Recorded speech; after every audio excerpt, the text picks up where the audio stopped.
হঠাৎ করে তোমাকে ছেড়ে আসিনি। তোমাকে ছেড়ে আসার আগে নিজেকে ভাবনার গোল টেবিলে বসিয়েছিলাম। বোঝাতে হয়েছে অনেক কিছু। হুট করে ভালোবাসা যায়, কিন্তু হুট করে কাউকে ছেড়ে আসা যায় না।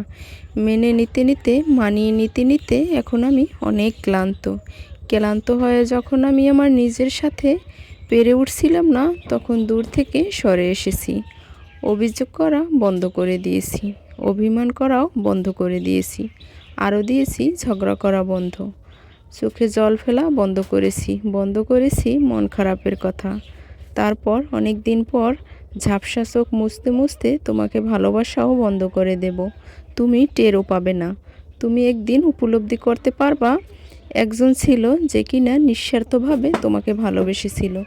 আসলে যারা সত্যিকারের ভালোবাসে তারা কখনো ছেড়ে আসতে পারে না, কিন্তু যারা ঠকায় তারা আসলে বোঝেই না যে সেই মানুষটাও ভেতরে ভেতরে জ্বলে পুড়ে শেষ হয়ে যাচ্ছে। আসলে যে ঠকায় সে তো বুঝতে পারে না, কিন্তু যাকে ঠকানো হয় তার তো বুকটা ফেটে চৌচির হয়ে যায়, মনটা ভেঙে যায়। আস্তে আস্তে তার দিক থেকে মনটা আস্তে আস্তে দূরে সরে যায়।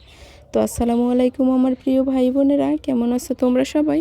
আশা করি আল্লাহর রহমতে সবাই ভালো আছো, আর তোমাদের দোয়ায় তোমাদের এই বোনটিও খুব ভালো আছে। আজকে সকাল সকাল ঘুম থেকে উঠে একটি কাজ করতে শুরু করলাম। আসলে মেয়েদের দৈনন্দিন জীবনে যে অনেক কাজ থাকে সকাল থেকে রাত পর্যন্ত, সেটা আসলে অন্য কেউ বুঝবে না, মেয়েরাই আসলে বুঝবে। আসলে সব সময় ফ্রি থাকা যায় না, দিনভর কাজ চালিয়ে যেতে হয়। আর তোমাদের সাথে কথা বলতে বলতে কিন্তু অনেক ধরনেরই কথা বলে থাকি। যদি কোনো ভুল ত্রুটি হয় অবশ্যই ক্ষমার দৃষ্টিতে দেখবে। আশা করি তোমাদের এই বোনটিকে ক্ষমা করে দেবে, কারণ মানুষ মাত্রই ভুল হয়। আর এই তো সকাল সকাল যে রান্না বান্না শুরু করব তার একটু প্রস্তুতি নিয়ে নিলাম। আসলে মেয়েটা ঘুমাচ্ছে, আর একটু রোদ উঠে গেছে আজকে। আজকে তেমন শীত পড়ছে না, তাই ভাবলাম একটু কাজটাও সেরে নেই।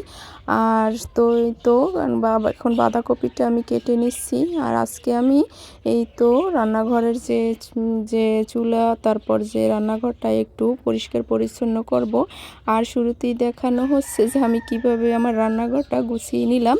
আসলে সফলতার গল্প কিন্তু সবাই শুনতে চায়, কিন্তু সফলতার পেছনের যে কতটা করুণ কাহিনী, কতটা কষ্ট, সেটা কিন্তু কেউই শুনতে চায় না। প্রথম প্রথম তো সবাই মনে করে যে কি হয়েছে, এরা মনে হয় পাগল হয়ে গেছে, কি থেকে কি শুরু করছে। আসলে এই তো বললাম যে সফল হওয়ার পেছনে কিন্তু অনেক কারণ থাকে, সেই কারণগুলো আসলে কেউই জানতে চায় না। আর এই তো দেখুন আমার মেয়েটাও ঘুম থেকে উঠে গেছে, আর সে উঠে বলছে তার নাকি ক্ষুধা লেগেছে, কিন্তু কি আর করা, হাতে এখন একটু মাটি লাগিয়েছি। তো বললাম মা একটু অপেক্ষা করো, তোমাকে পরে খাবার দেব। তাই সে বসে আছে। আর আসলে এই ভিডিওটি অনেক আগেরই করা ছিল। আপনাদের মনে আবার অন্য অন্য প্রশ্ন জাগতে পারে যে এখন তো আমি অন্য চুলায় রান্না করি, তাহলে এই ভিডিওটি কোথা থেকে আসলো। আসলে এই ভিডিওটি আমার ছেলে থাকা অবস্থায় ভিডিও করে রেখেছিলাম। আসলে ভুলবশত ভিডিওটি ডিলিট হয়ে গেছে, একটুখানি রয়ে গেছে, তাই একটু স্কিপ করে আপনাদের দেখালাম।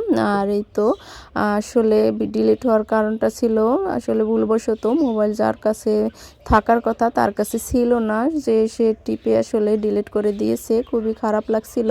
আসলে এই সফলতার পেছনে কিন্তু অনেক অনেক কষ্ট লেগেছিল, সেটা আসলে কেউ বুঝতে পারবে না। আর এই কাজগুলো নিজ হাতে কখনোই করা হয়নি। আসলে বাবার বাড়ি থাকতে তো তেমন কিছুই করতাম না, জানতামও না যে কিভাবে কি করতে হয়। আর এই তো রান্নাঘরটা একটু একটু করে নিজের মনের মতো করলাম। আসলে শীতকালে কিন্তু আমাদের গ্রামের মানুষেরা সাধারণত বাহিরে রান্না বান্না করে, আর বাহিরে রান্না বান্না করতে কিন্তু অনেক বেশি ভালো লাগে। তার জন্য আমিও বানিয়েছি। আসলে আগে কখনো বানানো হয়নি, আর এখন যেহেতু ভিডিও বানাই তার জন্য ভাবলাম বাহিরে একটু চুলা বা যে সামান্য একটু রান্নাঘর তৈরি করি। আসলে দেখতেও ভালো লাগে, আর বাইরে বসে রান্না করতেও ভালো লাগে। আর আশেপাশে যে আমি আমার ছেলেকেও রেখে দিতাম, একটা মাদুর বিছিয়ে বালিশ তারপর কাঁথা দিয়ে ওকে শুয়ে রাখতাম, ও আমাকে দেখতো। আর যখন ঘরে রান্না করতাম তখন তো ঘরের রান্নাঘরেই রান্না করতাম, তখন তো ছেলেটা আমার কেউ দেখতে পারতো না। আর আসলে ও কান্নাকাটি করতো, আর বাহিরে চুলাটা বানানো অবস্থায় ও তখন বেঁচে ছিল, আর ও আমাকে দেখে হাসতো, একটু কান্নাকাটি করতো না। ঝটপট রান্না বান্না করে ওকে নিয়ে আবার ব্যস্ত হয়ে যেতাম। আসলে খুবই খারাপ লাগছে যে যখন আমি আসলে একটু একটু করে সামনের দিকে সফলভাবে এগিয়ে যাচ্ছি, তখনই আর আমার ছেলেটা নেই। কষ্টের সময় আসলে আমার ছেলেটাই আমার পাশে ছিল। আসলে ওর মায়া ভরা মুখটা দেখে আসলে সব কিছুই ভুলে যেতাম। এখন মনে হচ্ছে যে ও বেঁচে থাকলে মনে হয় আমার আরও ভালো লাগতো। তখন কষ্টই আর কষ্ট মনে হতো না। আর আগে তো ওকে যখন ও বেঁচে ছিল তখন ওকে নিয়ে আসলে সমস্ত কাজকর্ম শেষ করে খুবই ক্লান্ত হয়ে যেতাম। আর এখন জানি না, কাজকর্ম আসলে মোটামুটি সবই করি, কিন্তু ক্লান্তি ভাবটা মনে হয় আগে যখন ছেলে ছিল তার চেয়ে মনে হয় ৩ গুণ আরও বেড়ে গেছে। আসলে শারীরিকভাবে মানসিকভাবে খুবই ভেঙে পড়েছি। আসলে সেটা আসলে কাউকে বোঝানো যায় না, যার হারায় সেই বোঝে। আর এই তো যখন আমি ইউটিউবে ভিডিও বানাই তখন তো কত মানুষের কত রকমের কটূক্তি কথা শুনতাম, যে কেমন মানুষ, ছেলে অসুস্থ, তারপর দুটো বাচ্চা নিয়ে কিভাবে কি তুমি করো। আসলে চেষ্টা করছিলাম যাকে আমার ছেলেটা নিয়ে মানে অনেক অনেক খরচাপাতি হতো, আর ওকে নিয়ে অনেক খরচ করতে হতো, 2-3 মাস পর পরই ঢাকা যেতে হতো। ভাবলাম এই অসুস্থ ছেলেকে নিয়ে আমি কী বা করব, ওর বাবাই সব কিছু বহন করতো। আর ভাবলাম আমিও একটু কাজে যদি সাহায্য করতে পারি, তাই ভাবলাম যে সবাই যখন ইউটিউবে ভিডিও বানায় আমিও একটু চেষ্টা করে দেখি তো কী থেকে কী হয়। কিন্তু মানুষের আজে বাজে কথা, তারপর মানুষের সমালোচনা, ভাবলাম ছেড়ে দেব, কিন্তু না, মানুষের কথা আর কি আসে যায়। যখন আপনারা আমার ভিডিওতে ভালো ভালো কমেন্ট করেন তখন আসলে আবারও উৎসাহ পাই আপনাদের দ্বারা, আবার যারা খারাপ কমেন্ট করেন তখন মনটা ভেঙে যায়। তাই ভাবলাম যে না, পরের কথা আর কি আসে যায়, মানুষ এরকমের বলবেই, যারা এরকমের কাজ করে না তারা আর এই কষ্টটা কি বুঝবে, কিন্তু যারা আমরা ইউটিউবার, যারা ভিডিও বানাই তারা অবশ্যই বুঝতে পারবো যে এই কষ্টটা কি। আসলে এই যে আগেই বললাম যে মানে পরিশ্রম যে কি সেটা আসলে যারা করে তারাই বোঝে। সফলতা অর্জন করলে সবাই কিন্তু এসে পাশে দাঁড়াবে, যে তুমি কি থেকে কি করলে, কিভাবে কি হয়ে গেল। আর এখন কিন্তু যে আমি শুরু থেকেই যেই কাজগুলো করছি, অনেক পরিশ্রম করছি, তখন কিন্তু কেউই বুঝতে পারবে না।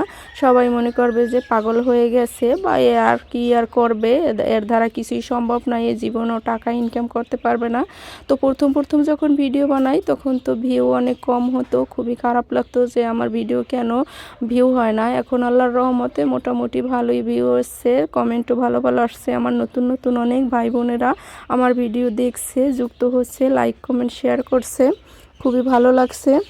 আর যে চলে যাওয়ার সে তো চলেই গেছে, আল্লাহ তাআলা সবাইকে কিন্তু চিরকাল বাঁচিয়ে রাখে না। আসলে এটা আমি বুঝতেই পেরেছি যে আসার সিরিয়াল আছে, যাবার কিন্তু পুরো সিরিয়াল নেই। এটা মহান আল্লাহ তাআলা ভালো জানে। অনেক সময় যে ছোট তাকেও আল্লাহ নিয়ে যায়, আবার অনেক বয়স্ক মানুষ তারাও দেখবেন বেঁচে আছে, কত কষ্ট করছে, কিন্তু তাদেরকেও আল্লাহ মানে আল্লাহর কাছে নিয়ে যাচ্ছে না, এটাই স্বাভাবিক। আল্লাহই ভালো জানে কার যে মৃত্যু কখন হবে সেটাই জানে। কিন্তু খুবই খারাপ লাগে ছেলেটার কথা মনে করে, কারণ ওই আমার প্রথম ছেলে, ওই আমার প্রথম বাচ্চা। আসলে প্রথম যে বাচ্চা হয় সে কিন্তু মায়েকে একটা পূর্ণতা দান করে। যতই আমাকে কখনো মা ডাকতে পারেনি, কিন্তু কখনো আসলে বুঝতেই দেয়নি যেন ও আসলে অসুস্থ, সেরকমেরভাবে ওকে লালন পালনও করিনি। যতটা সাধ্য চেষ্টা করেছি, ভালো জামা কাপড়, ভালো খাবার দাবার, যে যেখানে নিয়ে যেতে বলেছে সে সেখানেই আসলে নিয়ে গেছি। কখনো কখনো ভুল ত্রুটিও করিনি যে না, আসলে এখানে নিয়ে গেলে মনে হয় আমার ছেলেটা ভালো হয়ে যাবে, সেই আশায়ও নিয়ে গেছি। আসলে কি আর বলবো, ভিডিওতে অনেক কথাই আপনাদের সাথে শেয়ার করি, কিন্তু মনের যে ব্যথাগুলো সেগুলো আসলে কারোর সাথেই প্রকাশ করি না, একমাত্র আল্লাহ তাআলাই ভালো জানে। আর ওর বয়স তো 7 বছর ছিল, এই ফেব্রুয়ারির 16 তারিখ ও 8-এ পড়বে ওর বয়স। অনেক কষ্ট করছি, অনেক জার্নি করেছি, কিন্তু শেষ মুহূর্তে আল্লাহ ওকে নিয়ে গেছে। ও আগের থেকে অনেকটা সুস্থ হয়ে গেছিলো প্রায় একটু, যদি আল্লাহ মুখের দিকে চাইতো তাহলে মনে হয় আল্লাহ ওকে হাঁটা চলার শক্তি দান করতো। কিন্তু এখন আর কি হবে, আসলে খুবই খারাপ লাগে। আল্লাহ যাকে নিয়ে যাওয়ার নিয়ে গেছে, কিন্তু এখন তো মেয়ে আছে, একটা মেয়েটাকে নিয়েও তো ভাবতে হবে। আর ওর জন্য সবাই দোয়া করবেন, আল্লাহ যেন ওকে একটু ভালো সুমতি দেয়, পড়ালেখার প্রতি আগ্রহ দান করে। আসলে ও ভাই ভাই করে, অনেক সময় ভাইকে মনে পড়ে, সেই কথায় বলে। আসলে ও ছিল ছোট আর ওর ভাই ছিল বড়, মানে কি বলবো, বোনেরা যে ভাইয়েদের প্রতি এতটা মায়া সেটা আসলে আমার ভাইয়ের আমি বুঝি, বা ওরও ভাই ছিল ও বুঝে। এখন ও ছোট, এখন ওকে ভর্তি টর্তি করাইনি, কিন্তু এই বছর ভাবছি যে একটু প্রাইভেট দেব, বা আগামীতে ওকে ভর্তি করব, কারণ এখন ওর বয়স 4 বছর। আর ওকে একটু মাদ্রাসার পড়াবো, তার জন্য সবাই দোয়া করবেন। এই তো আমার চুলা আর এই যে রান্নাঘরটা লেপা একদম হয়ে গেছে। আর কেমন হয়েছে অবশ্যই কিন্তু জানাবেন। কখনো করিনি, কিন্তু আস্তে আস্তে চেষ্টা করছি সব কিছুই সামলে গোছাতে। আর বাপের বাড়ি থাকতে তো কিছুই করা হয়নি এরকমের মাটির কাজ, তাও চেষ্টা করছি। আসলে লেপা পোছা করে রাখলে কিন্তু সব কিছুই দেখতে সুন্দর লাগে। আর চেষ্টা তো করি, এজন্যই। যদি একটু হলেও ভালো লেগে থাকে আপনাদের এই বোনের ভিডিওটি, অবশ্যই একটি লাইক কমেন্ট শেয়ার করবেন। কোনো অংশ যদি একটু হলে ভালো লেগে থাকে অবশ্যই একটি সাবস্ক্রাইব করে রাখবেন, যাতে পরবর্তী ভিডিওটি আপনাদের কাছে আমি আপলোড করার সাথে সাথেই আপনারা পেয়ে যান।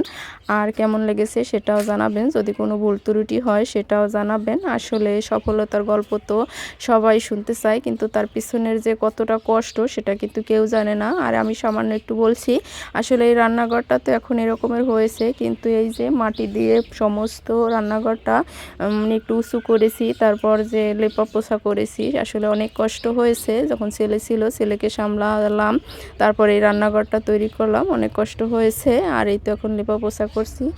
আর এজন্যই বললাম যে সফলতার গল্প সবাই শুনতে চায়, কিন্তু ব্যর্থ হলে সেটার গল্প কিন্তু কেউ শুনতে চায় না। সেটা বলে এটা ভালো লাগে না, এই কথা ভালো লাগে না, অন্য কথা বলো। আর যখন ইউটিউবে ভিডিও বানাই তখন তো আসলে যখন ভিউ না হয় তখন মনটা ভেঙে যায়। আর যখন ভালো ভালো কমেন্ট আসে তখন আরও বেশি ভালো লাগে। আর এজন্যই এই কথাটা বলার যে যখন আপনি ভালো থাকবেন তখন দেখবেন চারপাশে আপনাদের আপনজন, আপনাদের পাড়া প্রতিবেশী, তারপর বন্ধু বান্ধবের অভাব হবে না। কিন্তু আপনি একটি বিপদে পড়েন, একটি দুঃখে থাকেন, তাহলে দেখবেন তাদের কোনো খবরই থাকবে না, তারা এড়িয়ে যাবে। আর বলবে মনে ছিল না, হারে তুই তো এরকমের ছিলি, ফোন দেবো ভাবছি। আর এমন এমন সময় আসলে আমাদের এরকমের সমস্যা ছিল, এরকমের অজুহাত দিয়ে তারা কেটে পড়বে। আসলে এটাই স্বাভাবিক, যখন আপনি ভালো থাকবেন চারপাশে কিন্তু মানুষের অভাব হবে না। আর যখন একটা বিপদে পড়ি তখন কিন্তু কাছের মানুষগুলো অনেক সময় পর হয়ে যায়। আর এই তো আপনাদের সাথে কথা বলতে বলতে কিন্তু আমার কাজটাও প্রায় শেষ হয়ে গেছে। তাই বলছি, যারা ইউটিউবে ভিডিও বানান তারা কিন্তু হাল ছেড়ে দেবেন না। এরকমের বাজে মানুষ বাজে কমেন্ট করবে, যাদের মন মানসিকতা যেরকমের তারা কিন্তু সেরকমের ভাবেই আপনার ভিডিওতে কমেন্ট করবে। আর যারা ভালো মনের মানুষ তারা অবশ্যই ভালো কমেন্ট করবে। তাই বলছি আপনারাও, আমিও ভাবছিলাম যে ইউটিউবের ভিডিও বানানো ছেড়ে দেব, কিন্তু না, আবার যখন যেই ভাই বোনের আমাকে ভালো ভালো ভিডিওতে কমেন্ট করে তখন কিন্তু আবারও মনটা খুশিতে ভরে যায় যে না, কেন ছাড়বো, কষ্ট যখন করেছি একদম শেষ পর্যন্ত দেখি যে কি থেকে কি হয়। তার জন্যই আসলে যে ভিডিও থামানো বন্ধ করিনি। যখন ছেলে আমার চলে গেছে তখন কিছুদিন আসলে ভিডিও দেয়নি। আমার বোনের মেয়ের কাছে, আমার ফুফাতো বোনের মেয়ের কাছেই আমার মোবাইল ছিল, ও যা পেরেছে তাই দিয়ে আসলে চ্যানেলটা মোটামুটি ধরে রেখেছে। আর এখন একটু একটু করে আবারও এগিয়ে যাচ্ছি। তাই চেষ্টা করছি যে আল্লাহ যেন আমার মুখের দিকেও একটু তাকায়। আমার ছেলেটা যখন বেঁচে ছিল ওকে নিয়ে কত স্বপ্ন দেখেছি। আর সেজন্যই ভিডিওটা যে না, লাস্ট পর্যায়ে গিয়ে দেখি যে কি থেকে কি হয়, তার জন্যই ভিডিওটি ছাড়া বন্ধ করিনি। আপনারাও ভিডিও যেভাবে যে পারেন দিতে থাকেন। আল্লাহ একদিন সবার সফলতার মুখ একদিন না একদিন ঠিকই দেখাবে। তো আজকে সবাই ভালো থাকেন, আল্লাহ হাফেজ।